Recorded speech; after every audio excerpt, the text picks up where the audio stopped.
Hey everyone, hope you're doing great. Welcome back to my channel. In today's video, we'll dive into what if Lady Nagant found Deku first. Smash that subscribe button, and be sure to peek at the description below. Let's begin. The rain did not cleanse the city. It only made the ruins slicker, turning the dust of collapsed buildings into a gray slurry that coated the streets like a second skin. It was a cold, unrelenting downpour, the kind that seeped through layers of Kevlar and polymesh, chilling the bone marrow. Midoriya Izuku did not feel the cold. He barely felt his own limbs. He stood perched on the jagged precipice of a shattered office complex in the Kamino ward. The neon signs that once illuminated this district were dead, their glass tubes shattered, their gases leaked into the atmosphere long ago. The only light came from the occasional fork of lightning that tore the sky open, illuminating the grim silhouette of the boy who had forgotten how to be a boy. Buzz. The sensation hit him behind the eyes, a sharp, stinging needle pricking his cerebral cortex. The fourth user's quirk. Danger sense. It wasn't a warning anymore. It was a constant drone, a white noise frequency that never turned off because danger was no longer an event. It was the atmosphere. The entire country was a danger zone. East, Izuku rasped. His voice was a dry crackle, and used for hours. Under the tattered yellow cape, a relic of a hero who could smile, Izuku's costume was dark with grime and old blood. The iron soles of his boots scraped against the wet concrete as he shifted his weight. Ninth, a voice echoed in the back of his mind. It was Daigoro Banjo, the fifth user. You need to stop. You're vibrating. Even Black Whip is struggling to stay cohesive. I can keep going, Izuku muttered to the empty air. He didn't speak to the vestiges with reverence anymore. He spoke to them like coworkers on a shift that never ended. There are civilians in the subway tunnels near the station.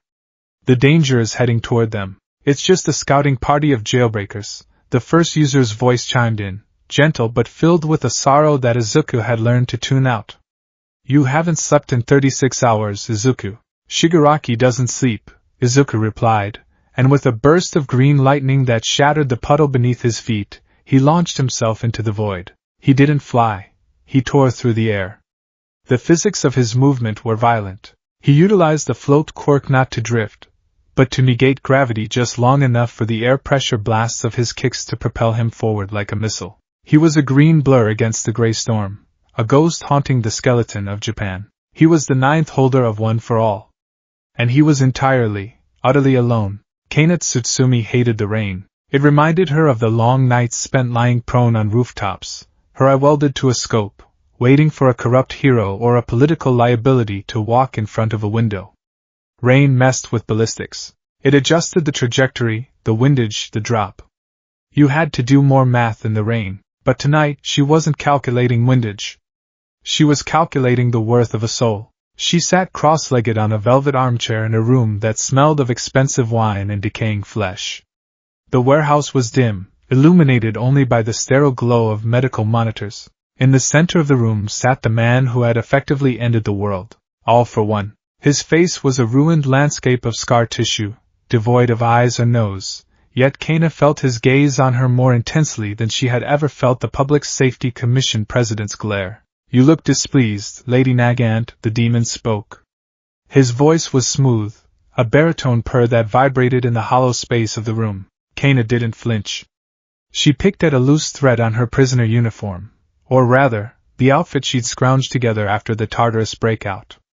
I'm not here for pleasantries. You broke me out. You gave me a quirk. You want a job done. Let's skip the psychoanalysis. All for One chuckled, a sound like dry leaves crinkle stepping. Direct. I always admired that about you. The commission raised a fine weapon. It's a shame they were too foolish to realize weapons can turn in the hand. I killed the president, Kana said flatly. I'm done taking orders from suits. I am no suit, All for One said, leaning forward in his life support chair. The tubes hissing around him sounded like snakes. I am simply the inevitable outcome of this society. And I am offering you the one thing you desire most. Kana raised an eyebrow. And what's that? The collapse of the sham, he said softly. The total erasure of the fragility that the heroes built. You saw the rot beneath the floorboards, Kana. You killed to hide it. Don't you want to see the house burn down so that the rod is exposed to the sun? Kana felt the familiar itch in her right elbow, where her rifle quirk resided. He was right, of course. She wanted hero society to crumble. She wanted the fake smiles and the corporate sponsorships, and the hidden graves to be torn open. She wanted the world to be honest, even if that honesty was ugly. Who's the target? She asked. A monitor flickered to life beside the villain. It displayed a grainy image taken from a traffic camera 2 days ago. It showed a blur of motion, green lightning, and a tattered yellow cape. Midoriya Izuku, All for One said. The boy who inherited All Might's power. Kana studied the image. The kid looked small. Even in the blurry photo, his posture was hunched, desperate. The successor? He looks like he's about to fall over. Do not underestimate him. He possesses one for all. He is stubborn, self-righteous, and driven by a pathological need to save others. He is the last thread holding the tapestry of their society together. Bring him to me. Dead or alive? Alive, All for One commanded, his tone hardening. I need his quirk. If you kill him, the power is lost. Break his legs if you must. Shatter his arms. But bring him breathing. Kana stood up. She felt the new power All for One had granted her. Airwalk, humming in her veins, sitting uncomfortably alongside her natural quirk. It felt like wearing a pair of shoes that were a size too small. And if I refuse? All for One didn't answer. He didn't have to. Kana knew the deal. She had seen what happened to the others who failed him or tried to run. There was a bomb inside her now, a failsafe quirk woven into the gift. Obedience or combustion. I'll bring you the boy, Kana said, turning toward the exit. She checked the hair trigger mechanism in her arm. But I'm doing it my way. No interference from your other pets. As you wish, All for One replied. Go forth, Lady Nagant. Show him the reality of the world. Kana walked out into the stormy night. She leaped, the air hardening beneath her boots, allowing her to step into the sky. She felt free, and yet more trapped than she had been in her cell at Tartarus. She was a hunter again. And for the first time in years she had prey that mattered. The battle was ugly. It wasn't a hero fight. Hero fights had flair. They had names for super moves shouted for the cameras. They had collateral damage control. This was a brawl in the mud. Izuku slammed a masked villain's head into the asphalt. The villain, a man with chainsaw blades protruding from his elbows, went limp. Before Izuku could take a breath, 2 more lunged from the alleyway. Mutants with enhanced strength, driven mad by the lawlessness of the streets. Danger sense. Behind. Izuku didn't turn. He shot a tendril of Black Whip backward, snaring the attacker by the ankle and whipping him overhead to slam into the chainsaw villain. Stay down, Izuku growled. The civilians, a mother and 2 children huddled under a bus stop overhang, were screaming. They weren't screaming in relief. They were screaming at him. Izuku looked up. He caught his reflection in the shattered glass of the bus stop advertisement. The mask was torn, exposing one wild, bloodshot green eye.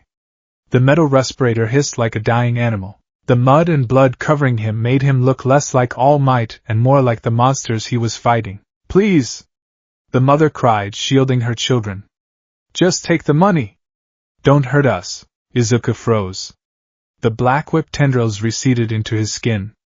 I'm a hero, he whispered, extending a hand. I'm from Yehai. It's okay. The woman flinched away from his hand. Get away from us. The rejection hit harder than any punch. Izuku pulled his hand back. He understood. He looked terrifying. He was danger personified. Being near him meant being near Shigaraki's target. Go to the station, Izuku said, his voice void of emotion. The other heroes are there. You'll be safe. He turned and grappled away before they could say anything else. He couldn't afford to stay. If he stayed, the tears would start, and he didn't have the hydration to spare for crying. He landed on a rooftop 3 blocks away, his chest heaving. Smoke rose from his skin, the heat of one for all burning off the rain. Young Midoriya, the voice was familiar. It used to bring him comfort. Now, it brought a spike of guilt so sharp it nearly doubled him over. All Might emerged from the stairwell access door. The former symbol of peace looked worse than Izuku. His skeletal frame was shaking, soaked to the bone in an oversized trench coat. He was holding a plastic bag. I lost track of you for a moment, All Might panted, wiping rain from his hollow eyes. You're moving too fast. The GPS on your phone is lagging. You shouldn't be here, Izuku said, not looking at him. He stared out at the dark city. I told you. Staying close to me is a death sentence. If he shows up, you can't fight him, All Might. You can't. I can still support you. All Might argued, stepping forward. He held out the bag. You need to eat. It's a pork cutlet bowl. I kept it warm. Please, my boy. Just 5 minutes. Izuku looked at the bag. He could smell the food. His stomach cramped violently, demanding sustenance. But then he looked at All Might's face, the fear, the desperation. All Might was trying to be a mentor to a student who had already graduated into a war. I'm not hungry, Izuku lied. Izuku, please. All Might reached out to touch his shoulder. Izuku flinched away. Don't touch me. The shout was louder than the thunder. All Might froze, his hand hovering in the air. Silence stretched between them, heavy and suffocating. If I stop, Izuku said, his voice dropping to a whisper, someone dies. Every second I waste eating, someone is getting hurt. Shigaraki is getting stronger. The search radius is expanding. I don't have time for a bento box, All Might. I don't have time to play student. You are not a machine. All Might yelled back, a rare flash of his old authority. You are a child. You are 18 years old, running yourself into an early grave. Do you think this is what Nana wanted? Do you think this is what I wanted for you? I don't care what you wanted. Izuku snapped. I have the quirk. It's mine. The responsibility is mine. You gave it to me to save the world, so let me save it. He saw the heartbreak in Tashinori Yagi's eyes. It was a devastating sight. But Izuku forced himself to look away. He had to be the monster so All Might didn't have to be the victim. Go back to the car, Izuku said coldly. Leave me alone, Izuku. Leave me alone. Izuku activated float and kicked off the roof, the sonic boom of his departure shattering the remaining windows of the building. He launched himself into the dark, leaving his idol standing alone in the rain with a cold pork cutlet bowl. As he flew, tears finally leaked from his eyes, mixing with the rain, indistinguishable from the storm. 2 kilometers away, atop a water tower, Lady Nagant lowered her binoculars. She chewed on a piece of gum, the flavor long gone. Her hair was plastered to her forehead, but her rifle arm was steady as a rock. She had watched the entire exchange. She couldn't hear the words, but she could read the body language, the rejection, the isolation, the desperation. Rough breakup, she muttered to herself. She stood up, extending her right arm. The flesh twisted, biomorphic metal sliding out of her elbow to form the barrel of her rifle. She plucked a piece of hair, twisting it into a bullet-like epoxy putty. It hardened instantly. She loaded it. Target acquired, she whispered. She had expected a golden boy. All for One had described a self-righteous crusader. The media described a bright-eyed UE student, but through her scope, she didn't see a hero. She saw a soldier who had been deployed for too long. She saw the twitchy movements of someone with PTSD. She saw the way he pushed away his support system because he thought he was poison. I know that look, Kana thought, a bitter taste rising in her throat. It was the look she used to see in the mirror when she was 16, washing blood off her hands in a commissioned bathroom, telling herself it was for the greater good. It was the look of someone who had convinced themselves that their own happiness was the price required for peace. You're not a hero, kid, she said, tracking his green lightning arc across the skyline. You're a sacrifice. She could have taken the shot then. He was moving in a straight line, distracted by his own misery. A curved shot could have taken out his knee, grounded him. But she didn't fire. Let's see how much you can take, she decided, dissolving the rifle back into her arm. Show me what you're made of, successor. She activated airwalk and began to run across the sky, a silent predator shadowing a wounded wolf. 24 hours passed. Izuku was degrading. It was a terrifying thing to witness. Nagant watched him from the shadows of gargoyles and water tanks. She watched him intervene in 12 separate incidents. He stopped a looting at a pharmacy. He saved a man trapped under a car. He fought a group of heteromorphs who were attacking a shelter. He didn't sleep. He barely drank water from a broken fire hydrant. He was sloppy. He took hits he should have dodged. A knife slashed to the shoulder. A bruise to the ribs from a thrown brick. He was running on adrenaline and the stockpile of a quirk that was too big for his body. By the second night, the rain had turned into a torrential downpour. Visibility was near zero. Izuku had cornered himself in the industrial sector of a coastal city, an area known for its labyrinth of shipping containers and cranes. Nagant perched on a crane, 60 meters above him. She looked down. Izuku was surrounded. It wasn't Hien Nomus. It was worse, in a way. It was a mob. 50, maybe 60 escapees from various prisons. They weren't organized, but they were violent, and they smelled the blood in the water. They circled the boy in the tattered cape like hyenas. "Look at him!" one villain shouted, holding a lead pipe. "That's the little hero. He looks dead on his feet. Kill him and we get street cred." Another yelled. Izuku stood in the center of the muddy lot. He was swaying. His respirator was gone, lost in the last fight. His face was pale, his freckles standing out like bruises. He held his arms up, black whip writhing sluggishly from his knuckles. "Surrender," Izuku rasped. "Please. I don't want to hurt you." The mob laughed. It was a cruel, jagged sound. "He's begging," they charged. Nagant sighed. "Idiot." She raised her rifle. Down below, the melee began. Izuku moved, but he was slow. A villain with a crystallization quirk hammered him in the chest.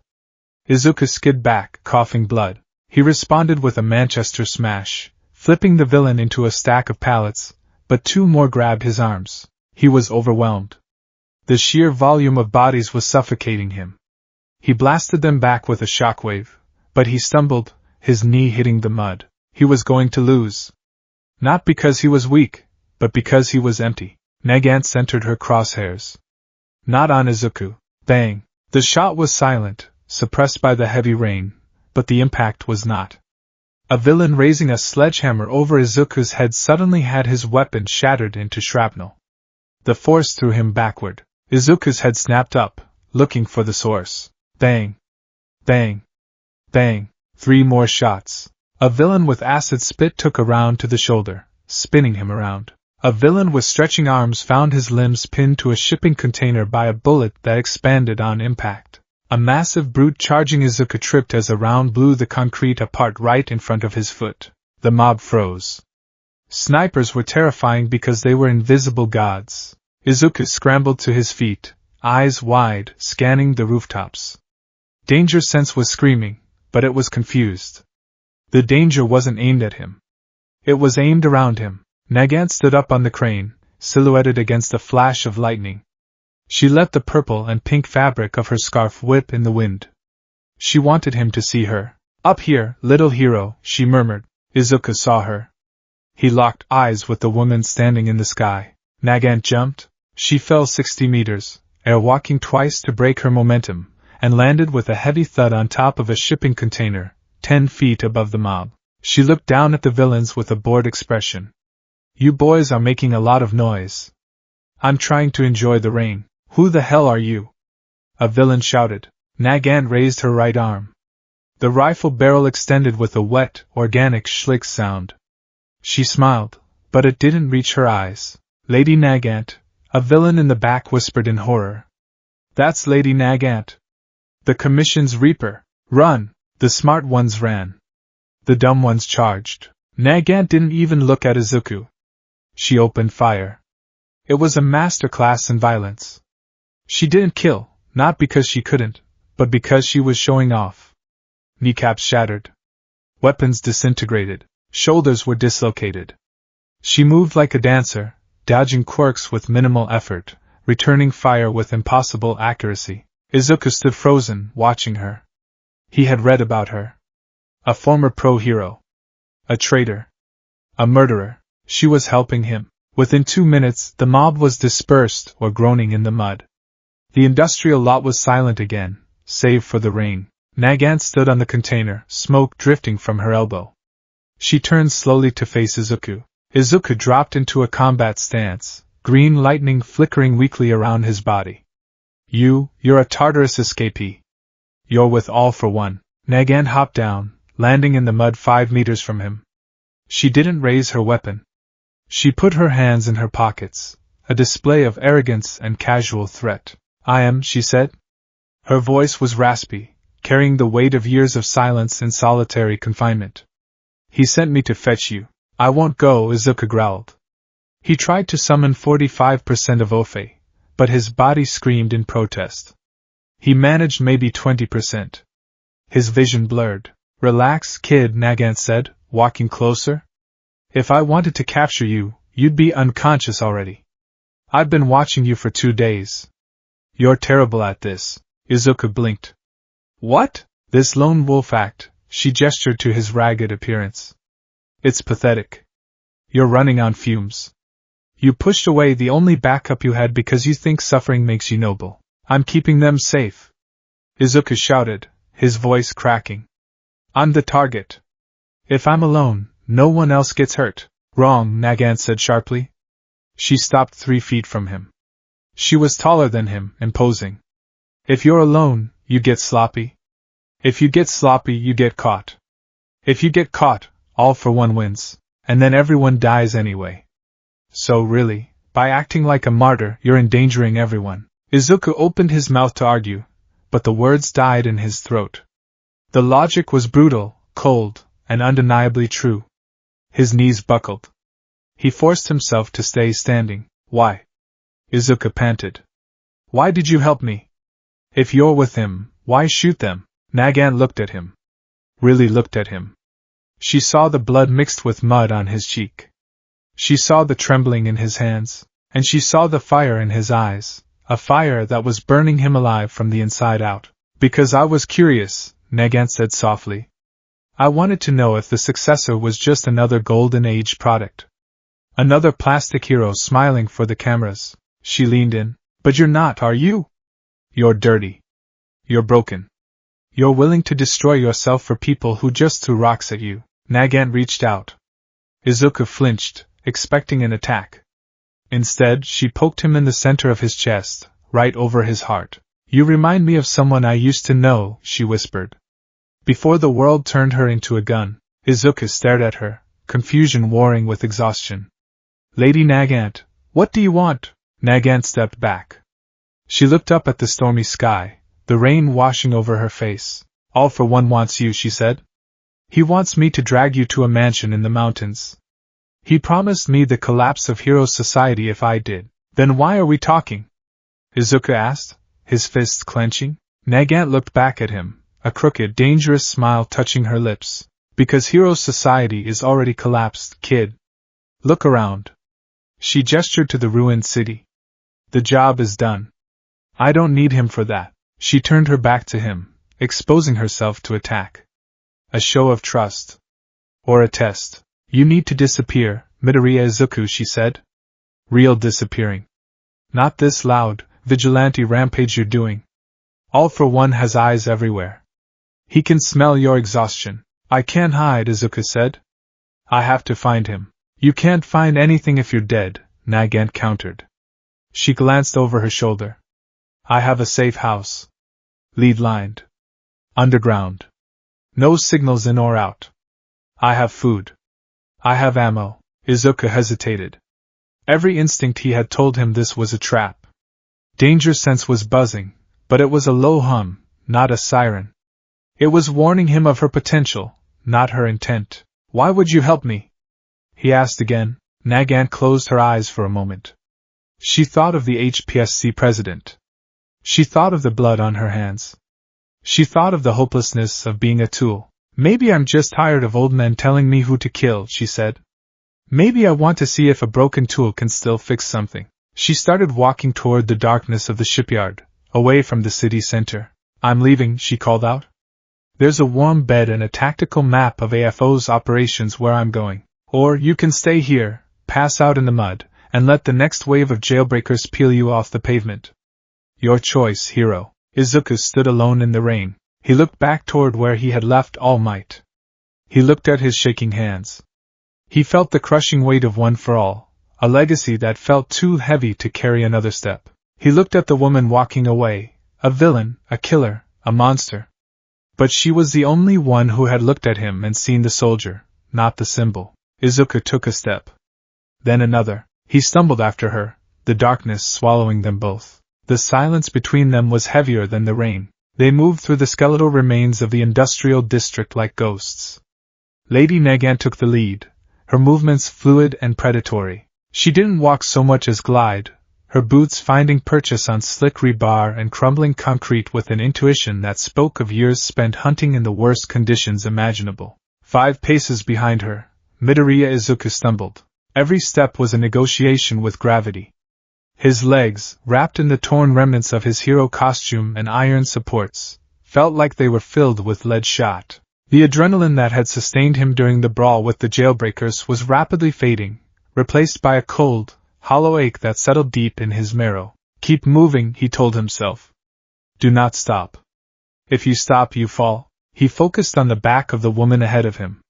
The bicolored hair, the sharp angles of her shoulders, the rifle arm that was currently retracted but ready to kill at a moment's notice. She was a villain, a murderer. The Hero Public Safety Commission had buried her in Tartarus for a reason, and yet, his danger sense was silent. The fourth user's quirk, usually a screaming cacophony in his skull, was dormant. It hummed low, a white noise of general caution, but it did not spike when she looked at him. It didn't flare when she slowed down to let him catch up. You breathe too loud, Nagant said, her voice cutting through the sound of the downpour. She didn't turn around. My ribs, Izuku managed to wheeze. Bruised. Maybe cracked. Nagant stopped. She turned slowly, her blue eyes scanning him with the detached clinical interest of a coroner. You're dragging your left foot. You're favoring your right side. And you're leaving a trail of blood that a blind dog could follow. I'm fine, Izuku lied. It was a reflex. You're a liability, she corrected. She pointed upward. We need to get off the street. The ground is for victims. She activated airwalk. The air solidified beneath her boots in hexagonal plates of purple energy. She stepped up into the void, hovering 3 meters above him. She looked down, waiting. Izuku gritted his teeth. He channeled one for all, full cowl. The green lightning sputtered around him, weak and erratic. He felt the vestiges stirring in the back of his mind, their concern radiating like heat, but he pushed them down. He crouched and leaped. He overshot. His depth perception was warped by fatigue. He meant to land on the rusted catwalk of the adjacent silo, but he launched himself too hard, his trajectory skewing left. He flailed, fingers scrabbling against wet metal. A hand grabbed the back of his collar. Nagant held him dangling over the 50-foot drop with effortless strength. She sighed, a sound of profound disappointment. Zero spatial awareness, she muttered. How did you survive this long?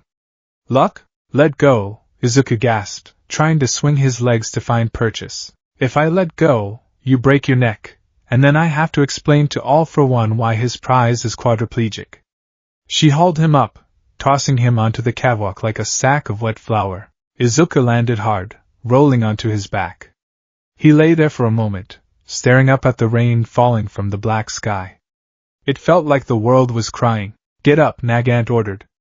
She was already moving toward a broken window on the 4th floor of the silo. We aren't there yet. Where are we going? Somewhere the rain can't touch us, she said. And somewhere your blonde helicopter parent can't find you. At the mention of All Might, Izuku flinched. He forced himself upright, his muscles screaming. He followed the assassin into the dark. The temporary shelter was an old control room high inside the grain silo.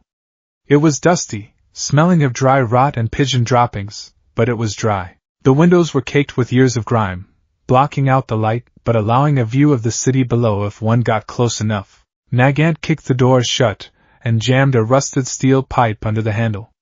She moved to the center of the room and dropped a small, heavy duffel bag she'd retrieved from a hidden cache nearby. Strip, she said. Izuku froze, his arms wrapped around himself. What? Nagant turned, raising an eyebrow. She was wringing water out of her hair. Your gear. It's soaked. It's heavy. And it smells like a sewer. Take it off.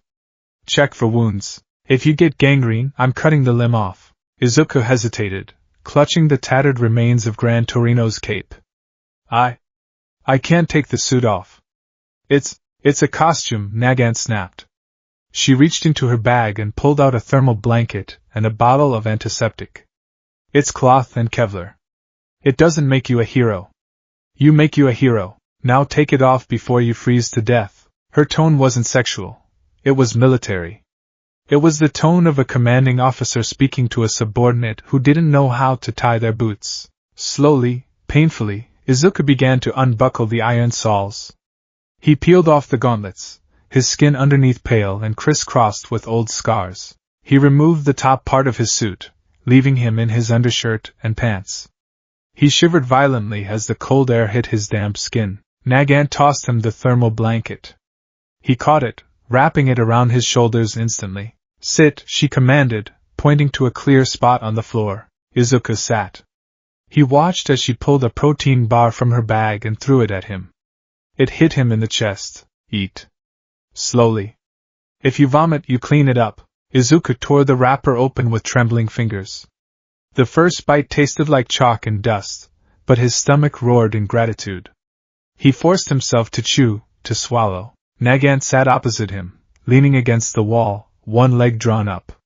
She wasn't eating. She was cleaning her rifle. The weapon had emerged from her arm again, and she was wiping down the bioorganic barrel with a rag. Why? Izuku asked, his voice stronger now that he wasn't moving. Nagant didn't look up. Why what? Why are you doing this? You said you want to bring down Heroes Society. You said you're working for him? Izuku gestured vaguely to the outside world. But you saved me. You're feeding me. You aren't acting like a villain. Nagant paused. She looked at the rifle in her hands, a part of her body, yet a foreign object. Define villain, kid. Someone who hurts people, Izuku said automatically. Someone who breaks the law for selfish reasons. Someone who wants to destroy peace. Nagant scoffed. It was a harsh, barking laugh. Peace. Is that what you think we had? Peace? She reassembled the firing mechanism with a sharp click. I was a hero, Midoriya. A pro. I had the license, the fan club, the merchandise. I was in the top ranks. She looked him in the eye. And do you know what my job was? Izuku stayed silent. He knew the rumors. He had read the files the HPSC released after the war, the sanitized versions. My job was to kill the problems the law couldn't touch, Nagant said, her voice dropping an octave. Corrupt heroes dealing drugs. Vigilantes who got too popular. Activists who asked the wrong questions. I didn't arrest them. I put a bullet in their heads from 2 kilometers away, and the next day the news would report a tragic accident or a villain attack. Izuku felt a chill that had nothing to do with the cold. That can't be true. The Commission, they oversee justice. The Commission oversees order, Nagant corrected sharply. There is a difference.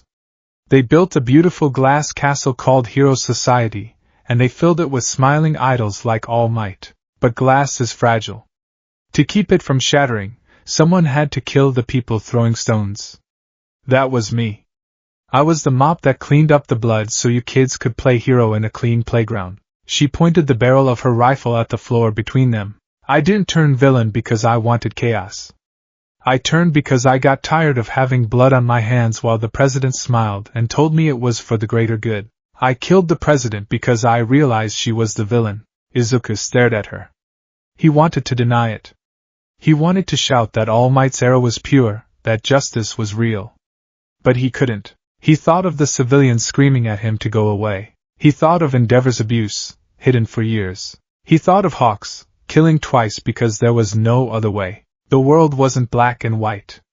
It was a muddy, bloody gray. Just like the rain outside.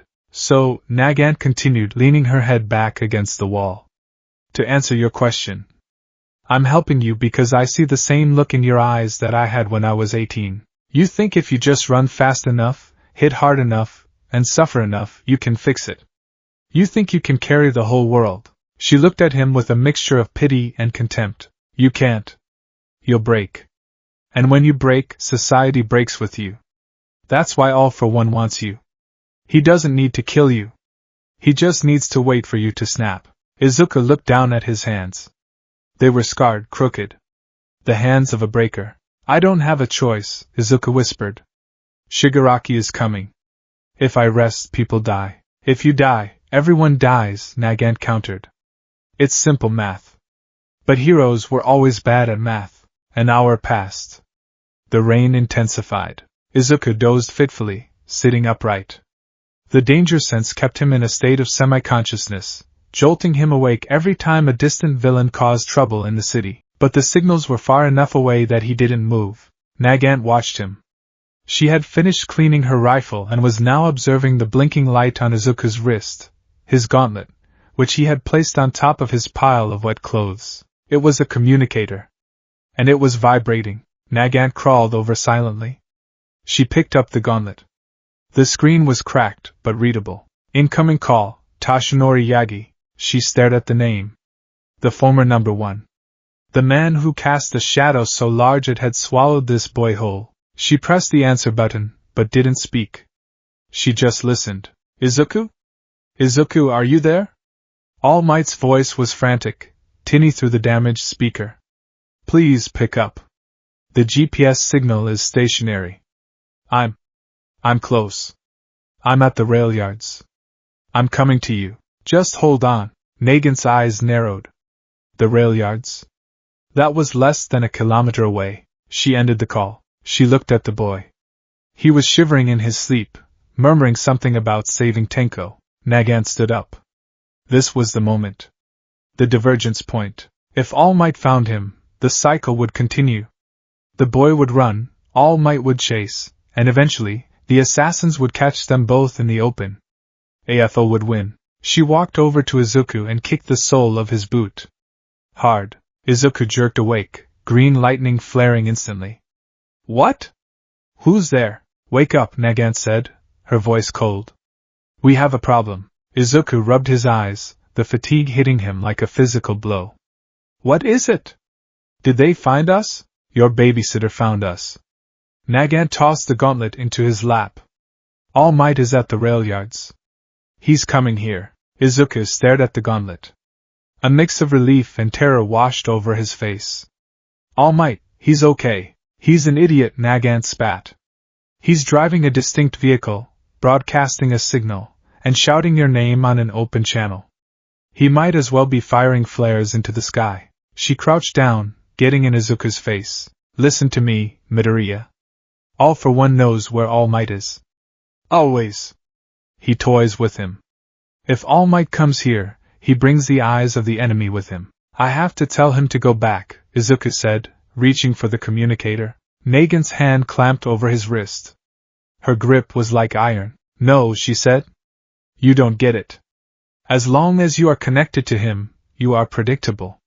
Heroes are predictable. That's why I could kill them. That's why FO is winning. She reached into her pocket and pulled out a small, blocky device with a short antenna. A military-grade signal jammer. I'm giving you a choice, Nagant said. She pointed to the window. You can stay here. Wait for him. He'll come in, give you a hug, tell you to rest, and then 5 minutes later, a Hyena will tear through that wall and kill him while you're too tired to stop it. Izuku paled. No. I won't let that happen. You can't stop it. Nagant shouted, her composure cracking for the first time. Look at you. You can't even stand up straight. You think you can protect the symbol of peace? He's a quirkless cripple, and you're a battery running on empty. The cruelty of her words hung in the air. But it was the truth. Izuku knew it. That was his greatest fear. That All Might would die because of him. What's the other choice? Izuku asked, his voice trembling. You come with me, Nagant said. She held up the jammer.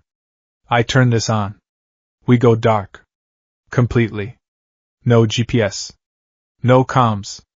All Might won't find you. Neither will AFO's tracking quirks. I'd be abandoning him, Izuku whispered. He's all I have left. He's an anchor, Nagant said. And you're drowning.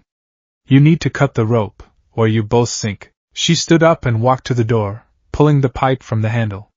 She opened it, letting the roar of the rain fill the room again. I'm leaving. I'm going to the underground. It's a place where heroes don't exist, which means villains don't look there. If you want to learn how to actually survive this war, if you want to be strong enough to actually save anyone, you'll follow me. She activated the jammer. The light on Izuku's gauntlet died instantly. The signal was gone. Nagant didn't look back. She stepped out onto the catwalk and vanished into the storm. Izuku sat alone in the dark room. He looked at the dead gauntlet. He imagined All Might driving through the rain, looking at a blank screen, panicking. He imagined the pain it would cause him. I'm sorry, All Might, Izuku thought, tears hot in his eyes. I can't be the hero you want me to be. Not right now. He stood up. He grabbed his wet clothes, shoving them into a bundle. He didn't put the costume back on. He wrapped the yellow cape around his shoulders over the thermal blanket, a strange, makeshift ghost. He walked to the door. He looked toward the rail yards one last time, whispering a silent apology. Then, he turned and followed the assassin. They moved faster now. Nagant adjusted her pace. She realized the kid had made his choice, and that earned him a sliver of respect. It took guts to walk away from your god. They descended from the heights of the industrial district into the sewers. It was a vile transition, but necessary. The tunnels were a maze of concrete and rushing water, echoing with the sound of the city's waste. Keep your head down, Nagant instructed, her voice echoing slightly. There are methane pockets. Don't use your quirk unless I say so. Sparks cause explosions down here. Understood, Izuku said. He sounded numb. They walked for what felt like miles. The air grew stale and warm. The smell was atrocious, but Izuku barely registered it. He was in a trance, putting one foot in front of the other, focusing entirely on the back of Nagant's neck. Why the underground? Izuku asked after 20 minutes of silence. Because the sky belongs to the search quirks, Nagant replied. Search, Ragdoll's stolen quirk, infrared, satellite imaging. But down here? There's too much interference.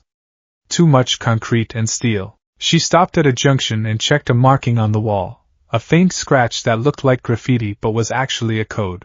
We're close, she said. Suddenly Izuku stopped. Buzz. It wasn't the low hum. It was a spike. Sharp. Immediate. Wait, Izuku hissed. Nagant froze instantly. She didn't ask questions. She trusted the instinct of a hunted animal. She pressed her back against the wall, merging with the shadows. Where? She whispered. Ahead, Izuku said, clutching his head. And above. Something is breaking through. Crash. The ceiling of the tunnel, 20 meters ahead of them, exploded inward. Concrete and rebar rained down into the sewage water, followed by a massive, hulking shape. It wasn't a human. It was a monstrosity of black muscle, exposed brain, and multiple limbs. A Noma. But not a high-end. This was a near high-end, a mindless beast built for tracking and destruction. It roared, a sound that shook dust from the ceiling. It had 4 eyes, and they all swiveled immediately to lock onto the 2 figures in the tunnel. Found. Boy. The Noma gargled. It could speak barely. A tracker, Nagant cursed. It must have picked up your scent before the jammer went live. The Noma charged. It moved with terrifying speed for its size, splashing through the water like a torpedo. Run! Nagant shouted. No, Izuku said. He stepped forward. The lethargy vanished. The exhaustion was shoved into a box and locked away. Green lightning erupted around him, illuminating the dark tunnel in a harsh emerald strobe. It'll just chase us, Izuku said, his voice dropping into a growl. I have to end it. You're in no condition to. Izuku didn't listen. One for all, full cowl. 45%. He launched himself forward. He met the Noma head-on. Black whip. Tendrils of black energy shot from his arms, wrapping around the Noma's 2 left arms. Izuku pivoted in midair, using the creature's momentum against it. He swung around, slamming his heels into the side of the Noma's head. Impact. The creature staggered, crashing into the tunnel wall. But it didn't go down. It roared and swiped, a clawed hand catching Izuku in the side. Izuku gasped, the air leaving his lungs. He flew backward, splashing into the water. The Nomu raised a fist to crush him. Crack! The sound was deafening in the enclosed space. The Nomu's arm, raised to strike, suddenly exploded at the elbow. Blue blood sprayed across the tunnel walls. Izuku looked back. Nagant stood there, her right arm transformed into the rifle. The barrel was smoking. Her eyes were glowing with a terrifying intensity. I said, she yelled, don't use sparks. She fired again. And again. She didn't aim for the head. The brain was armored on this one. She aimed for the joints. Crack. The knee shattered. The Noma collapsed. Crack. The other shoulder disintegrated. Move, kid! Nagant screamed. Izuku scrambled up. He saw what she was doing. She was immobilizing it. The Noma screeched, trying to regenerate, but Nagant's bullets were special. She was shaping them. Hollow points. Explosive tips. Finish it! Nagant ordered. I can't penetrate the skull with this caliber. Izuku nodded. He focused. He drew power from the stockpile, ignoring the screaming of his muscles. Fa Gene. He began to crouch and flex, building up kinetic energy. 1 pulse. 2 pulses. 3. Pseudo 100%, he whispered. He leaped. He wasn't fast. He was instant. He appeared above the kneeling Noma. Manchester smash. He brought his heel down on the creature's exposed brain. The force of the impact created a vacuum in the tunnel. The water was blasted away, exposing the dry concrete floor for a split second before rushing back in. The Noma's head was obliterated. Izuku landed. He swayed. The adrenaline dump was immediate. His vision went black at the edges. He fell to his knees, retching. Nagant was beside him in a second. She didn't comfort him. She grabbed him by the back of his cape and hauled him up. Not done, she hissed. The noise. More will come. I can't. Izuku mumbled. Yes, you can. Walk. She threw his arm over her shoulder. She was surprisingly strong. She half dragged, half carried him deeper into the tunnel. They moved for another 10 minutes, putting distance between themselves and the corpse. Finally, Nagant stopped at a maintenance hatch hidden behind a waterfall of drainage. She spun the wheel, her muscles straining. It opened with a groan. Inside, she said, shoving him through. It was a dry corridor. Old, abandoned maintenance tunnels from the pre-quirk era. Nagant closed the hatch and spun the lock. She slumped against the metal door, breathing hard. That, she said, wiping sweat from her forehead, was sloppy. Izuku was lying on the floor, staring at the ceiling. He was alive. He had fought. And he hadn't been alone. You gave me cover fire, Izuku whispered. I protected my investment, Nagant corrected, though her tone lacked its usual bite. She looked down at him. You hit hard, Midoriya. I'll give you that. But you fight like you're trying to die. I fight to save, Izuku murmured, his eyes closing. Same thing usually, Nagant said. She walked over to him. She nudged him with her boot. Don't pass out yet. We have another 100 meters to the safe house. You're really taking me? I made a deal, Nagant said. I don't break contracts. Unless the client is an asshole. She offered him a hand. Izuku looked at her hand. It was calloused, stained with gun oil and residue. The hand of a killer. He reached up and took it. She pulled him to his feet. Come on, successor, she said. Let's disappear. The warehouse. It wasn't really a warehouse. It was a bunker beneath an old textile factory in the Narahata district. The walls were thick concrete, lined with lead sheets Nagant had installed herself years ago. The air was still, smelling of stale coffee and gun oil. It was cluttered but organized. Racks of weapons. Crates of ammunition. A cot in the corner. A small kitchenette with a hot plate. Nagant shoved Izuku onto the cot. Stay, she ordered. She moved around the room, turning on battery-powered lanterns. The warm yellow light chased away the shadows, making the space feel almost homey. In a dystopic way, Izuku sat on the edge of the cot, his head in his hands. The silence was absolute. No rain. No city noise. No buzzing from danger sense. It was the first time in months he had felt true silence. Here, Nagant shoved a mug into his hands. It was instant soup. Hot. Salty. Drink. Izuku drank. It tasted like heaven. Nagant sat on a crate opposite him. She watched him with that same intensity, analyzing him. You realize what you just did, she said quietly. Izuku lowered the mug. I killed a Nomu. No. You vanished, she said. Right now, All Might is screaming your name in the rain. Endeavor is mobilizing search teams. Shigaraki is probably throwing a tantrum because his radar just went blank. She leaned forward, her elbows on her knees. You are officially a ghost, Midoriya Izuku. You don't exist on the map anymore. Izuku felt a pang of guilt, sharp and twisting. But beneath it, he felt something else. Relief. The pressure of being the symbol. It was gone, just for a moment. Here, in this bunker, he wasn't the ninth holder. He was just a tired kid with a cup of soup. Thank you, he whispered. Nagant looked surprised. She scoffed, looking away. Don't thank me. This is boot camp. You think you're tough? You think you're ready for AFO? She looked back at him, her eyes hard as flint. I'm going to tear you down and build you back up. I'm going to teach you how to move without being seen. How to strike without being hit. How to kill the hope in your heart so it doesn't get you killed in the field. I won't kill, Izuku said firmly. Nagant smirked. It was a genuine smirk this time. We'll see. But first, she pointed to the pillow on the cot. Sleep. If you wake up before I tell you to, I shoot you in the leg. Izuku wanted to argue. He wanted to ask more questions. But his body betrayed him.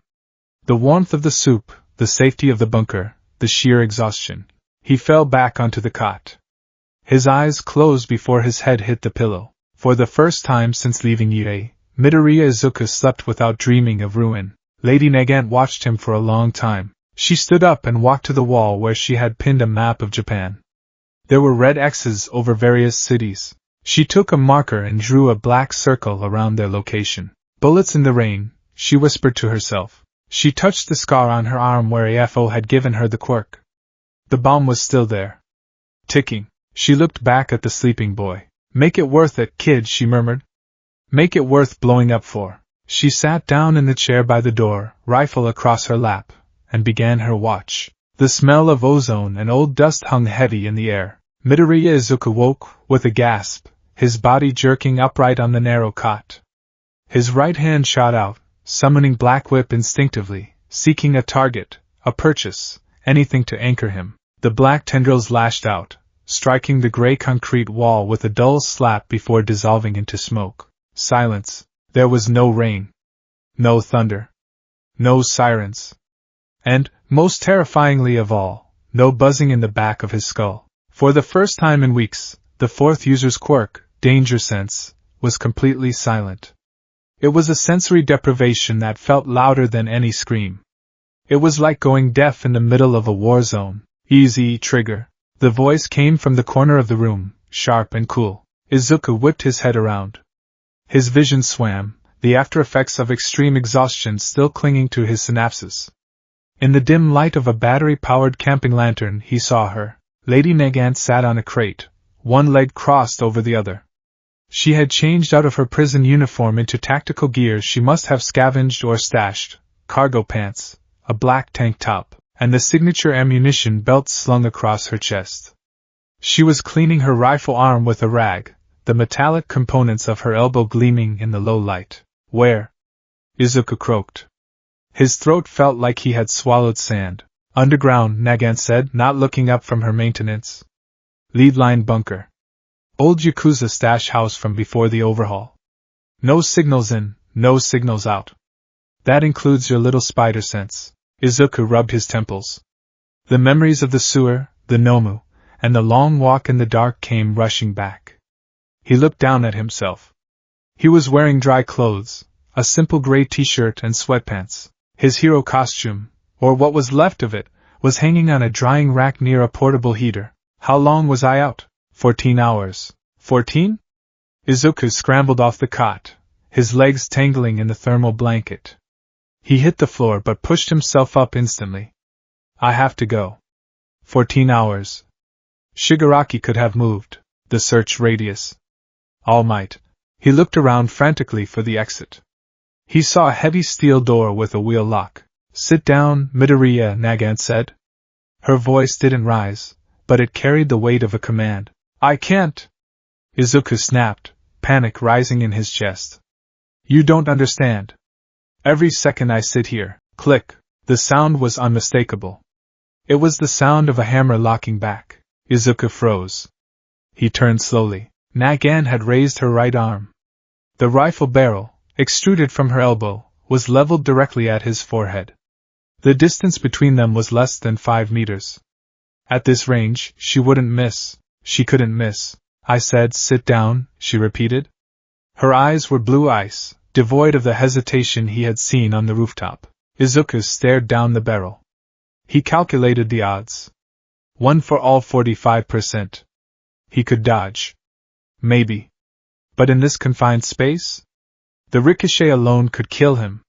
And she was fast. He had seen how she dismantled that Nomu. Slowly, keeping his hands visible, Izuku sank back onto the edge of the cot. Good, Nagant said. She didn't lower the weapon. Now, let's get something straight. You aren't a hero right now. You aren't the symbol of peace. You are a high-value asset that is currently falling apart at the seams. You are a tactical liability. I'm strong enough, Izuku argued, though his voice lacked conviction. You're shaking, Nagant pointed out. Izuku looked at his hands. They were trembling. Not from fear, but from a caloric deficit and muscle fatigue that 14 hours of sleep couldn't fix. Eat, Nagant gestured with her chin toward a stack of MREs, meals ready to eat, on a crate near him. Beef stew. It tastes like wet cardboard, but it has protein. Izuku reached for the package. He tore it open, the chemical heater activating with a hiss. He shoveled the food into his mouth, his body demanding fuel. Why are you keeping me here? Izuku asked between bites. If you wanted to take me to All for One, you could have done it while I was sleeping. Nagant finally lowered her arm, the rifle barrel retracting into her flesh with a squelch that made Izuku wince. I considered it, she admitted. It would be the easy retirement plan. Drop you off at the mansion, watch the world burn from a safe distance. So why didn't you? Nagant leaned back, her face falling into shadow. Because I want to see if you're real. Real? I've met a lot of heroes, Midoriya. I grew up in the system. I was the golden child of the commission. I know the script. Heroes smile, they wave, they punch the villain, and then they go home to their penthouses and forget about the bodies buried in the foundation. She stood up and walked over to the map on the wall. It was covered in red marker. You're different, she continued. You look like you're trying to atone for a sin you didn't commit. It annoys me. I have to save them, Izuku said quietly. Even the villains. Even Shigaraki. Nagant laughed. It was a dry, hollow sound. Save Shigaraki? The man who dusted a city? You really are insane. It's not about what they did, Izuku said, his eyes hardening. It's about why. If I don't understand the why, I can't stop it from happening again. Philosopher, Nagant sneered. Philosophy doesn't stop bullets, kid. Speed stops bullets. Armor stops bullets.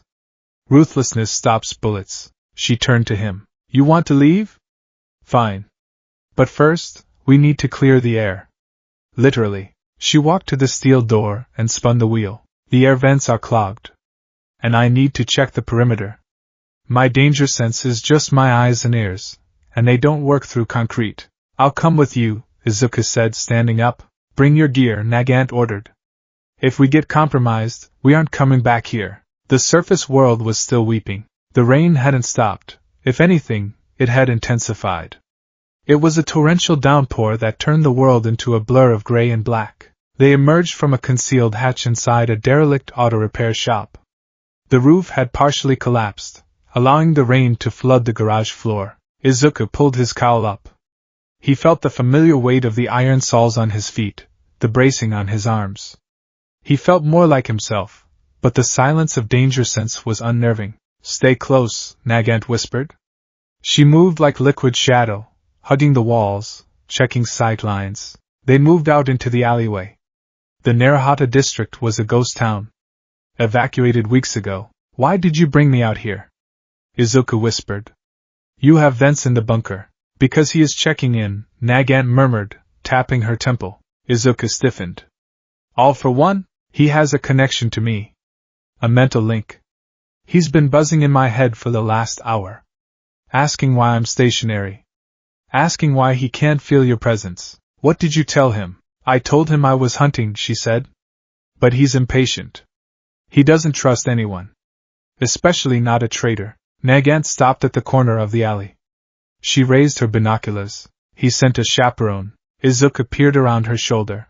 2 blocks away, perched on top of a crumbling apartment complex, was a silhouette. It was massive. Even from this distance, the malice radiating from it was palpable. It wasn't just a Nomu. It was a high-end. This one was slender, skeletal almost, with long, spindly limbs that ended in scythe-like blades. It had no wings, but it clung to the side of the building like a spider. Its brain was exposed, glowing with a faint pulsating light. That's a new one, Izuku whispered. His danger sense finally flickered, a low thrum penetrating the interference of the rain. I call it the Auditor, Nagant said calmly. It's fast. Faster than the Hood Nomu Endeavor fought. And it has a sensory quirk. Sonar, maybe? Or thermal. It's looking for us. It's looking for me, Nagant corrected. To see if I've captured you or if I've defected. If it sees us together, and you aren't in chains, the deal is off. And the bomb in me goes off. Izuku looked at her. The bomb? Standard employment contract with the Demon King, she said with a grim smile. Self-destruct quirk. If I betray him, I go boom. Then we have to run, Izuku said. We can lose it in the sewers. No, Nagant racked the slide of her mental rifle. If we run, it follows. It tracks me. The only way to go dark is to blind the eye. She looked at Izuku. I'm going to take the shot. But I can't do it from here.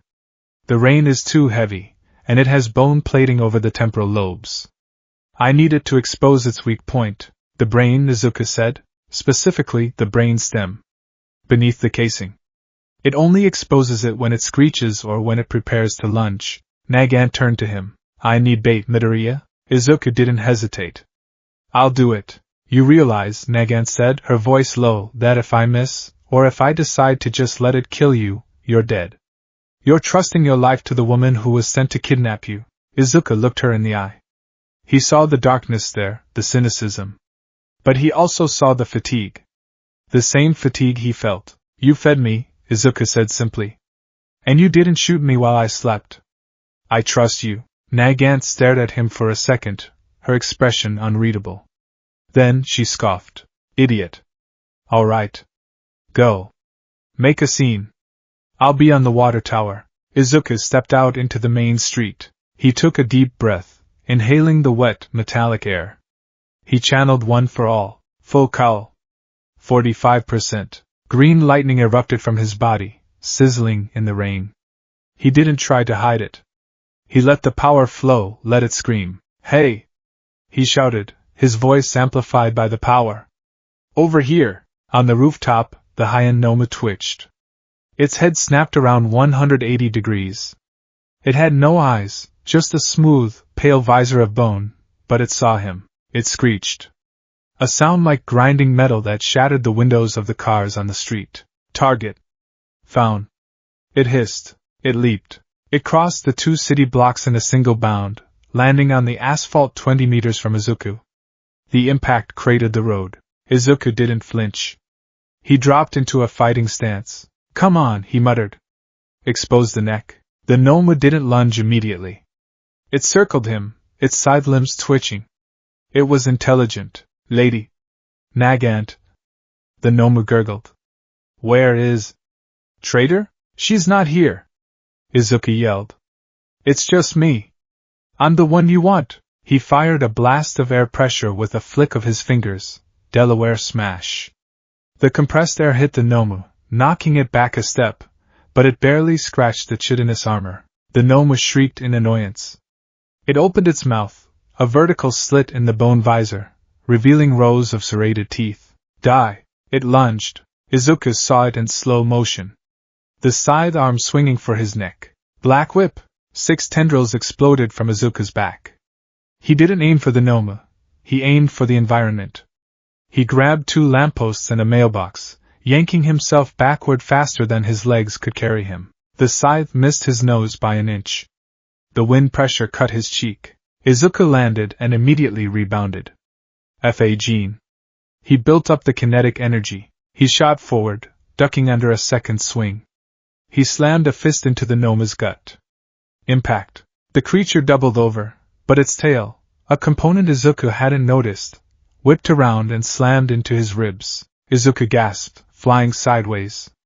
He crashed through the glass front of a convenience store, sliding across the linoleum floor. Damn it, he wheezed. Too fast. The Noma tore through the store entrance, destroying the wall. It loomed over him, raising both sides for a finishing blow. God. You! It threw its head back to roar in triumph. The neck plates shifted. The brain stem was exposed for a fraction of a second. Now! Izuku screamed internally. Thwip. There was no bang. Just the sound of air being split apart. A heavy caliber round, spiraling with blue and purple energy, punched through the rain. It entered the store, passed between the Noma's raised arms, and struck the exposed vertebrae at the base of the skull. The bullet didn't just pierce, it detonated. A small, contained explosion of energy blew the Noma's head clean off its shoulders. The body stood there for a second, sides raised, before collapsing into a heap of twitching muscle and black sludge. Izuku lay on the floor, panting. He looked at the smoking neck of the monster. Nice shot, he whispered. He found Nagant in the alleyway behind the store. She was leaning against the dumpster, clutching her right arm. Smoke was rising from her elbow, and she looked paler than usual. You okay? Izuku asked, jogging up to her. Overheated, she grunted. Rain cools the barrel, but the moisture messes with the rifling. Had to curve the shot. She looked at the convenience store. That was too close. If I had been a millisecond slower, you'd be sushi. But you weren't, Izuku said. Don't get used to it. Nagant pushed herself off the dumpster. She looked up at the sky. That thing was a scout. But it had a transmitter. AFO knows it found you. He knows it died. He'll assume I killed it, or you did. Either way, he knows we're in this sector. We have to move, Izuku said. No, Nagant said. If we move now, we're exposed. The satellites are watching. We go back to the bunker. We wait for the storm to cover our tracks. She grabbed Izuku's shoulder, her grip tight. But first we talk. Properly. Talk about what? About the future. About All Might. She dragged him back toward the hatch. Back in the bunker, the atmosphere had shifted. The adrenaline was fading, replaced by a tense, heavy silence. Nagant didn't holster her rifle this time. She sat on the crate, the gun resting on her lap, pointing generally at Izuku. Sit, she ordered. Izuku sat on the cot. He felt the interrogation coming. That Nomu, Nagant started, asked where I was. It called me a traitor. I heard. That means AFO suspects me. My window of opportunity is closing. I have maybe 48 hours before he activates the self-destruct remotely, just to be safe. Izuku's eyes widened. We have to get that removed. Recovery girl or Eri. No one can remove it, Nagant snapped. It's woven into my DNA now. The only way to stop it is to kill the man holding the detonator. She leaned forward. But I can't get close to him. He knows my range. He knows my tricks. I need a distraction. I need a battering ram. She pointed a finger at Izuku. That's you? I know, Izuku said. That's why I'm fighting. But you're fighting wrong. Nagant slammed her hand on the crate. You're fighting like a hero. You're trying to save everyone. You're trying to minimize damage. You lured that Nomu away from the buildings. Why? Because there might have been squatters inside. There were no squatters. It's an evacuated zone. You wasted energy and tactical advantage to protect empty concrete. Nagant stood up and paced the small room. This is the problem, Midoriya. You are obsessed with the image of All Might. You think heroism is about standing in the light and taking the hit. But we are in the dark now. There is no light. She stopped and turned to him. I have a proposition. A bargain. Izuku straightened up. I'm listening. I will teach you, Nagant said. I will teach you how to move unseen. I will teach you how to shoot, not with a gun, but with your quirks. Air Force. Black Whip. I'll teach you how to be a hunter. And in exchange? In exchange, she said, her voice turning cold, you cut the cord. She reached into her pocket and pulled out the signal jammer. She also pulled out Izuku's communicator, the one All Might had been calling. You stop trying to contact All Might. You stop leaving breadcrumbs for Class 1A. You disappear. Completely. Izuku stared at the communicator. It was his lifeline. His connection to his friends, to his mentor. Why? He whispered. Why do I have to be alone? Because as long as you are looking back at them, you aren't looking at the target, Nagant said. And because if they find you, they die. AFO will use them against you. He will hold a knife to Uraraka's throat, or Bakugo's, and you will surrender. And then the world ends. She tossed the communicator onto the floor between them. Smash it. Izuku looked at the device. He imagined All Might's face. The worry. The fear. If I do this, Izuku said, his voice trembling, will you promise me something? What? That when we find All for One, we save Shigaraki. Nagant stared at him. She looked for the naivety, the childishness. But she didn't see it. She saw a resolve that was terrifying in its intensity. You want to save the monster, she mused. I want to save the crying child inside the monster. Nagant sighed. She rubbed her neck. Fine. If we get that far, you can try to hug the devil. But I'm putting a bullet in his skull if he flinches. Deal. Izuku stood up. He looked down at the communicator. I'm sorry, All Might. I have to go where you can't follow. He raised his foot. The iron sole glinted in the lantern light. Crunch. He stomped down. The plastic shattered. The circuitry sparked and died. Nagant watched him, a flicker of approval in her eyes. Good, she said. Now strip down your gear. We're going to modify it. That yellow cape is a target marker. We need to dye it. Meanwhile, 2 kilometers away, the rain poured over the sleek black car parked beneath the underpass. All Might sat in the driver's seat. He was staring at a tablet screen. For the last 2 days, there had been a faint, intermittent signal. A heartbeat. Now, the screen was flat. Signal lost. Izuku. Tashinori whispered. His skeletal hand gripped the steering wheel so hard the leather creaked. The passenger door opened. Hawks slid in, shaking his wings to dislodge the water. Anything? Hawks asked, his tone serious. It's gone, All Might said, his voice hollow. The signal is gone. He destroyed it. Hawks looked at the screen. He frowned. Or someone destroyed it for him. What do you mean? I found traces in the industrial sector, Hawks said. Ballistics. High caliber.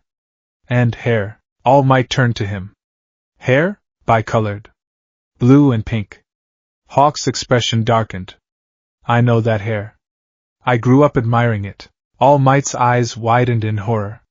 Lady Nagant? She was in Tartarus, Hawks said. If she's out, and if she's with him. She's hunting him, All Might gasped. He reached for the door handle. I have to find him.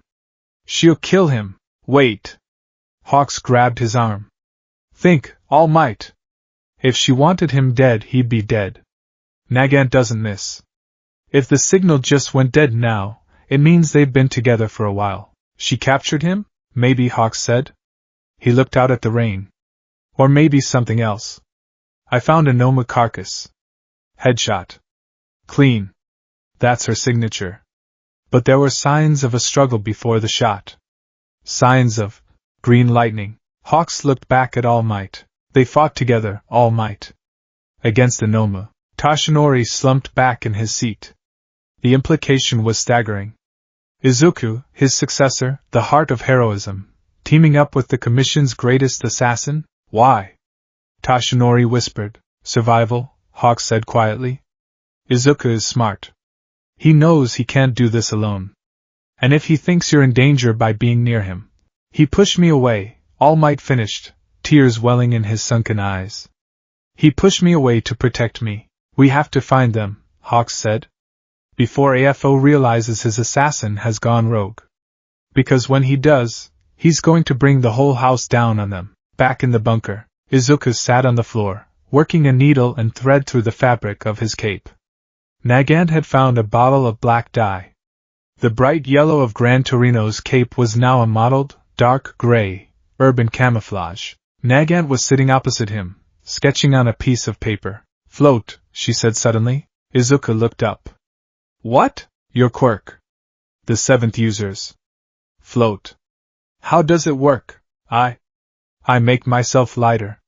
I manipulate my own gravity field. Can you manipulate the gravity of things you're holding? I think so. Yes. Good. Nagant turned the paper around. It was a diagram of a maneuver. My air walk creates platforms. If you use Black Whip to grapple onto me, and I launch us up, we have verticality. But I'm heavy. My rifle arm adds 20 kilos. She tapped the drawing. If you use float on me while we're linked, we lose the weight drag. We can move 3 times faster. We can become an aerial mobile turret. Izuku studied the drawing. It was brilliant. It turned them into a single unit, him as the engine and stabilizer, her as the artillery. We need to practice the timing, Izuku said, his mind already racing with the physics of it. If I float you too much, the recoil of your rifle will spin you backward. Then you use Black Whip to brace me, Nagant countered. You become the bipod. Izuku smiled. It was a small, faint thing, but it was there. You're good at this, he said. I was trained to be, she muttered. She took the paper back. Get some rest, Midoriya. Tomorrow, we start real training. I'm going to teach you how to clear a room without punching a hole in the wall. Nagant? What? My name is Izuku. Nagant paused. She looked at him, searching for any sign of deception. Kana, she said after a long moment. But call me that in the field, and I'll shoot you. Deal. Izuku lay back on the cot. He touched the dark gray cape. It felt different now. Less like a symbol of peace, and more like a shroud. But as he closed his eyes, he realized he didn't feel quite so heavy. He wasn't carrying the world alone anymore. Outside, the rain continued to fall, washing away the footprints they had left behind, sealing them in their concrete tomb, readying them for the war to come. The district didn't have a name that appeared on any tourist map. It was a tangle of neon and shadow, a parasitic growth on the side of the Yokohama sprawl that the heroes had long ago decided wasn't worth the paperwork to clean up. Here, the rain didn't wash things clean, it just made the grime shine. Midoriya Izuku kept his head down, the hood of his newly dyed gray cape pulled low over his eyes. He felt exposed, naked in a way that had nothing to do with his costume. The air here smelled of stale beer, cheap perfume, and the copper tang of violence, a cocktail of vice that made his nose twitch. Stop looking at everyone like you need to save them. Kana Tsutsumi's voice was a low murmur, barely audible over the thumping bass of a nearby club. She walked beside him, her posture relaxed, blending perfectly into the seedy tapestry of the street. I'm not, Izuku whispered back, his eyes darting to a group of men arguing loudly in an alleyway. One of them had a mutation quirk, spikes protruding from his shoulders. That argument, it's escalating. You should keep walking, Kana cut him off, gripping his elbow with fingers that felt like steel clamps. If you intervene, you draw attention.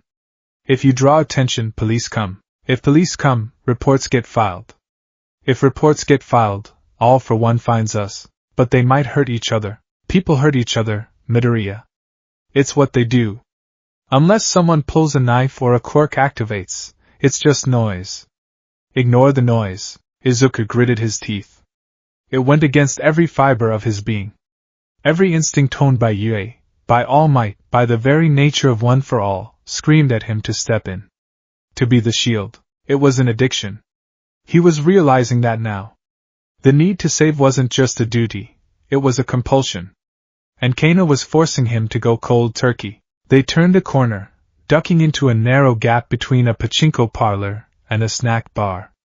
The alley was dark, littered with wet cardboard and broken bottles. Kana stopped at a rusted metal door that looked like it hadn't been opened in a decade. She didn't use a key. She placed her hand on the lock, a small blade extending from her fingertip to pick it with surgical precision. Click. Welcome to the suite, she muttered, shoving the door open. They stepped inside, and the smell of mildew and dust assaulted them. It was a small apartment, likely used as a safe house or a drop point for illicit goods years ago. The windows were painted black.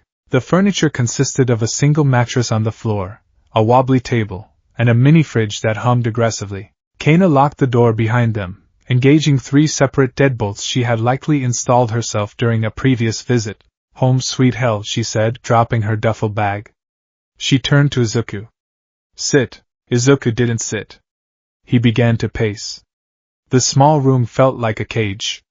The energy of One for All was buzzing under his skin, a restless tiger looking for a way out. We can't stay here, Izuku said, his voice tight. It's too populated. If a villain attacks, the collateral damage. No villain is attacking, Kana said, moving to the kitchenette to check the water tap. Because no one knows we're here. That's the point of a safe house, genius. But I'm wasting time. Izuku snapped, spinning around. Green sparks flickered around his shoulders. I need to be out there. I need to be finding Shigaraki. Every second I spend in this room is a second he gets stronger. Kana turned off the tap. She turned slowly, leaning her hip against the counter. She looked at him with that same cool, detached expression she had worn since they met. You're vibrating again. I'm fine. You're going through withdrawal, she stated plainly. You're addicted to the crusade. You think if you stop moving, the guilt will catch up to you. People are dying. Izuku shouted. People die every day. Kana shouted back, her voice suddenly sharp enough to cut glass. And right now, the person most likely to die is you. She walked over to him, invading his personal space. She was taller, imposing in a way that had nothing to do with quirks. Look at you. You're gray. Your eyes are bloodshot. Your hands are shaking so bad you couldn't thread a needle, let alone aim a smash. You aren't a hero right now, Midoriya. You're a walking corpse that hasn't realized it's dead yet. I can still fight, Izuku whispered, clenching his fists. For how long? 1 fight? 2? Then you collapse, AFO scoops you up, takes your quirk, and uses it to flatten the rest of the world. Is that the plan? Izuku looked away. No. Then you do what I say. Kana pointed to the mattress. Sit down. I'm going to make food. You are going to eat it. Then you are going to sleep for 8 hours. I can't sleep, Izuku said. The nightmares, and danger sense. Danger sense is blocked by the density of the city noise and the lead paint on these walls, Kana lied. Or maybe it was truth, Izuku couldn't tell. And as for the nightmares, deal with them. That's what the rest of us do. She turned back to the kitchenette. Izuku stood there, the conflict raging inside him. He could leave. He could blast the door open, jump out the window, and return to the rain. He could go back to being the lone vigilante. But he remembered the feeling of the bullets saving him in the convenience store. He remembered the weight of the gnome he couldn't lift alone. Defeated, he slumped onto the mattress. It smelled of old cigarettes. The meal was instant ramen. Spicy pork flavor. Kana prepared 2 bowls, setting one on the floor in front of him.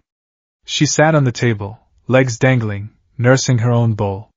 She ate efficiently, eyes scanning the room, checking the exits, the shadows. Always the sniper. Izuku stared at the steam rising from the noodles. His stomach cramped with hunger, but his throat felt constricted. Eat, Kana ordered. I'm not. Kana set her bowl down. In a blur of motion, her right arm transformed. The rifle barrel extended, the bimetal gleaming in the harsh light of the single bulb overhead. She didn't point it at him. She pointed it at the blacked-out window. Through that window, she said calmly, across the alley is a host club. 3rd floor. There's a break room. Right now, a young man with bleached hair is smoking a cigarette near the window. Izuku froze. What are you doing? I can see his heat signature through the glass, Kana said, her voice devoid of emotion. I can put a round through the wall, through the window, and through his kneecap. Stop it! Izuku scrambled up, green lightning flaring. Don't you dare! Then eat the damn noodles, Kana said, not moving the aim. I'm serious, Midoriya. I am not playing games. I need you at 100%. If you starve yourself, you are useless to me. If you are useless, the mission fails. If the mission fails, AFO wins. She turned her head slightly, locking eyes with him. I am a villain, remember? I kill people. Don't make me prove it just to get you to take care of yourself. Izuku stared at her. He saw the resolve in her eyes. He didn't know if she was bluffing. He couldn't take the risk. Slowly, his lightning faded. He sat back down. He picked up the chopsticks. "You're crazy," he muttered. "I'm practical," Kana corrected. She retracted the rifle instantly, and picked up her bowl again. "Eat." Izuku took a bite. The heat of the broth burned his tongue, but it grounded him. He took another. Then another. Before he knew it, he was shoveling the food into his mouth, the animal instinct for survival taking over. Kana watched him, a flicker of satisfaction, or perhaps pity, crossing her face. "Better?" she asked when he finished the broth. "I hate you," Izuku said, wiping his mouth with the back of his hand. "Get in line," she replied dryly. "The fan club meets on Tuesdays." She tossed him a bottle of water. He caught it. "Why are you like this?" Izuku asked, the anger simmering down into confusion. "You act like you don't care about anything, but you're going to these lengths to preserve me. Because you're the bullet," Kana said. "You don't send a rusted, jammed bullet into the chamber. You polish it. You make sure it works." She hopped off the table and began pacing the small room. "You have this idea in your head, Midoriya. That because you have one for all, you have to be a god. You have to be all might." "He carried the country for 40 years, Izuku said reverently. "And look where it got him," Kana countered brutally. "Look where it got us." He held up the sky so long that when he finally dropped it, nobody knew how to duck. "He brought peace. He brought complacency." Kana snapped. She stopped pacing, her expression darkening. "He created a world where people stopped looking out for each other because all might will save us. He created a society that prioritized image over reality. And the commission? We were the janitors sweeping up the mess behind the scenes so the shiny symbol didn't get dirty." Izuku fell silent. He remembered Nagant's words from the silo. "I was the mop." "The HPSC," Izuku started cautiously. "You said they made you kill." "They made me execute," Kana corrected. "There's a difference. Killing can be self-defense. Execution is premeditated. It's judgment." She walked over to the window, peering through a scratch in the black paint. "I was recruited young. Promising quirk. Good instincts. They told me I could be a hero. A special kind of hero. The kind that protects the peace from the shadows." She laughed, a bitter sound. "I believed them. I thought I was saving people. Every trigger pull, I told myself, this saves 100 lives. This stops a riot. This prevents a scandal that would shake faith in heroes." She turned back to Izuku. "But then you realize, the list of threats never ends. And the definition of threat gets looser. First, it's terrorists. Then, it's corrupt heroes. Then, it's just people who know too much." Izuku looked at her hands. They were slender, feminine, but scarred. "Is that why you killed the president?" "I killed him because he tried to threaten me when I asked for a way out," Kana said. "He looked at me like I was a malfunctioning appliance. Like I didn't have a soul. Just a quirk." She walked over and sat on the floor opposite him, crossing her legs. "That's why I hate your self-sacrifice routine, Midoriya. It's the same thing. You're treating yourself like a tool. You're stripping away your own humanity for the greater good. And let me tell you, when you lose your humanity, you don't become a hero. You become a monster." Izuku looked down at his hands, scarred, broken, twisted by the power he held. "But if I don't do it," he whispered. "Who will?" "We will," Kana said firmly. "Together. But not by burning you out. By being smart. By being ruthless when we have to be, and resting when we need to." She pointed at the mattress. "Sleep. That's an order." Izuku wanted to argue. He wanted to debate the philosophy of heroism. But the ramen sat heavy and warm in his stomach, and the adrenaline crash was finally hitting him. "Fine," he murmured. "But wake me in 4 hours. Not 8. "We'll see," Kana said. Izuku lay down. He pulled the thermal blanket up to his chin. He stared at the ceiling, listening to the muffled sounds of the city outside. "Kana? What?" "Thank you. For the food. Go to sleep, kid." The dream started the way it always did. He was standing in a void of swirling dust. The air was cold, biting. "Little brother." The voice came from everywhere and nowhere. Izuku turned. The landscape was a ruined version of Yue High. The buildings were crumbling into ash. The sky was a bruised purple. Standing atop the rubble of Class 1's dorms was Shigaraki Tamura. His white hair whipped in a wind that didn't exist. His eyes were red pits of hatred. But behind him, looming like a shadow puppet, was the faceless visage of All for One. You can't save them, Shigaraki whispered. He reached out a hand. You can't even save yourself. Izuku tried to move, but his feet were stuck in the ground. He looked down. The ground wasn't dirt. It was hands. Thousands of hands grasping his ankles, pulling him down. The hands of the people he failed to save. The hands of the civilians who screamed at him. The hands of his friends. Give it to me, All for One's voice boomed. Give me the power. Rest, Izuku Midoriya. Just let go. No! Izuku screamed. He activated One for All. But instead of green lightning, black whips erupted from his skin. They were uncontrolled, violent. They lashed out, tearing through the phantom hands, tearing through the buildings. The whips wrapped around Shigaraki's neck. Izuku pulled. He wanted to stop him. He wanted to kill him. Kill him. Kill him. Kill him. The thought wasn't his. It was an intrusion. A dark impulse amplified by the stress. Shigaraki laughed. His neck snapped, but he kept laughing. See? You're just like us. The dust rose up to swallow him. The sensation of decay touched his skin. His arm began to crumble. No! Stop! Midoriya! The shout broke through the nightmare. Izuku jolted awake with a scream caught in his throat. Crash! Black Whip had activated in his sleep. A thick tendril had lashed out and smashed the mini-fridge into the wall, denting the metal casing and sending sparks flying. Another tendril was wrapped around the leg of the table, crushing the wood. Izuku gasped, hyperventilating. His eyes were wide, wild, seeing threats that weren't there. He scrambled backward, pressing his back into the corner of the room. Stay back!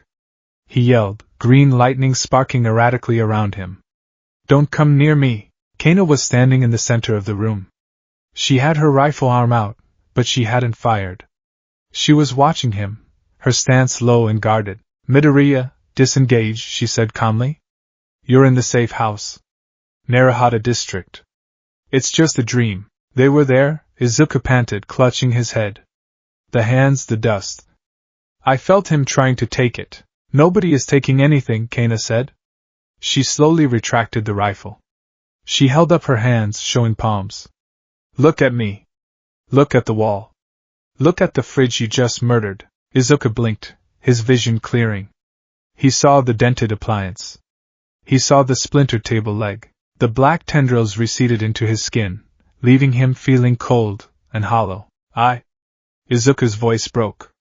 I almost destroyed the room. I could have hit you. You missed, Kana said. She lowered her hands. Though you owe me a new fridge. She walked over to the kitchenette, grabbed a rag, and wet it with cold water. She approached him slowly, telegraphing her movements so as not to startle him. Here, she said, tossing him the wet rag. Izuku caught it. He pressed it to his face. It was cold, shocking. It helped ground him. I'm dangerous, Izuku whispered into the rag. That's why I have to be alone. If I lose control like that near civilians, near All Might. You had a night terror, Kana said, sitting down on the floor a few feet away. It happens. It's a physiological response to trauma. It's not just trauma, Izuku argued, lowering the rag. It's one for all. The vestiges, the connection to All for One. It's eating me. I can feel his hatred constantly. He looked at Kana, his eyes pleading for understanding. How do you do it? How do you sleep knowing what you've done? Knowing what's out there? Kana was silent for a long moment. She picked at a loose thread on her tactical pants. The rain hammered against the blackout window, a rhythmic drumming. I didn't sleep for the first year, she admitted softly. After I started working for the commission. I drank. A lot. But that just made the aim worse. She looked up at the ceiling. You asked about my first kill. Before. Izuku nodded slowly. It wasn't a villain, she said. It was a hero. His name was Voltage. Flashy quirk, electricity-based. Good for cameras. He was popular in the Kyushu region. Izuku frowned. I remember him. He retired, due to illness. 10 years ago. That was the press release, Kana said. The truth was, Voltage was working with a Yakuza group. He was leaking patrol routes in exchange for a cut of their drug profits. The police had suspicions, but no hard evidence. And even if they did, arresting a top 20 hero would have caused a PR disaster. She traced the line of her rifle scar on her elbow. So the president called me in. I was 16. Fresh out of the training program. She gave me a file. A location. And a green light. She looked at Izuku.